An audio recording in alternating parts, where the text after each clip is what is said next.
Eto mga katulduka, sasagutin ko lang itong nag-comment. Sabi niya, pa-zoom loads kung saan dadaan yung urang o hipon. So, paano nga ba makakapasok yung hipon dito? So, dito lang yon mga katuldok. Ayan o, may butas yan. Ayun, yan. May butas yan. Tsaka meron din yan dito banda sa gitna. Ayun, dito. Dalawa yan, pinagdugtong. Ayan. Yan, dyan lang yan dadaan yung hipon o kagang mga katuldok. Tapos, dito naman yung lagayan ng pain. Ayan o, yan. Tsaka dito mo rin kukunin o tatanggalin yung laman. So, yung ginagawa kong pain dito mga katuldok yung ano lang, yung nyog. Ito. Ito yung nyog. Nyog na inihaw. Yan. Kuha ka lang ng nyog tapos ihawin mo. Yon kasi para ano, mabango. Mabango, sarap nga nguyain eh. Sarap.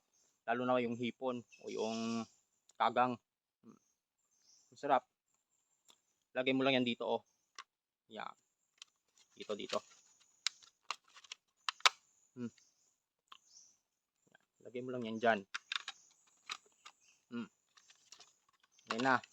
Tapos, pag may pumasok dito, dyan yan didiretso. Kasi maamoy nila to. Pagkain din nila to eh.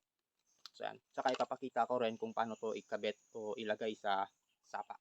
At ito naman mga katuldok kung paano maglatag nitong taen. Kung paano maglagay sa sapa.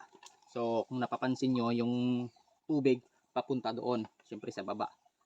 Pag naglagay ka nito, itong butas, doon din nakaharap. Nakapaganon. Yan. Pero syempre dapat yung tubig abot dito sa butas niya.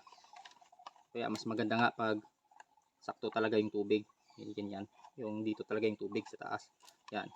Ganyan yan yung pagkabit niyan. So dapat may tali. Itali mo to sa mga ugat-ugat kaya sa bato. Tapos i-ano mo lang to. Lagyan mo lang ng mga bato. Ganyan.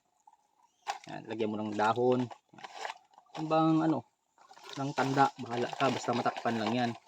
Para hindi rin makita ng ano ng ibang tao na dumadaan kasi hindi natin alam pag may makita na ibang tao yung iba kasi ano gahaman, so kinukuha nila.